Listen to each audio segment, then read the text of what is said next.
காங்கேயம் முத்துவின் original winners brand அரிசிகள் தரத்திலும் சுவையிலும் என்றும் நம்பர் 1. சென்னை ஆவடி அருகே மாநகர பேருந்தை நிறுத்தி தேர்தல் பறக்கும் படையினர் சோதனையிட்ட நிலையில் 15,000 போதை மாத்திரைகள் பறிமுதல் செய்யப்பட்டுள்ளது. இது குறித்தான கூடுதல் தகவல்களோடு இணைகிறார் நமது செய்தியாளர் கார்த்திக். வணக்கம் கார்த்திக்.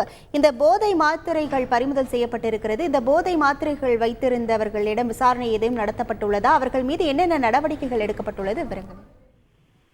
வணக்கம்.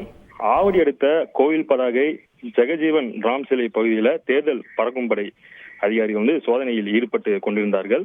அப்போது அந்த வழியாக ஆவடியிலிருந்து செங்குன்றம் நோக்கி செல்லும் மாநகர அரசு பேருந்து தடம் எண் 61 நிறுத்தி சோதனை செய்தார்கள்.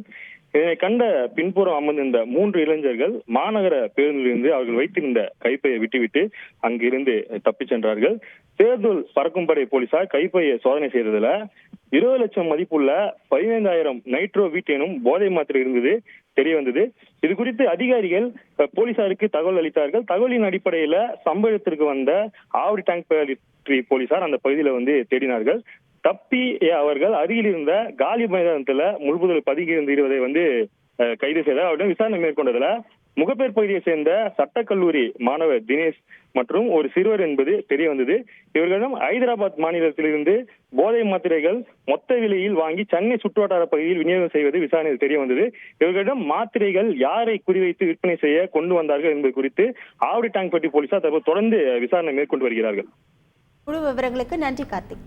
காங்கேயம் முத்துவின் ஒரிஜினல் வின்னசஸ் பிராண்ட் அரிசிகள் தரத்திலும் சுவையிலும் என்றும் நம்பர் 1.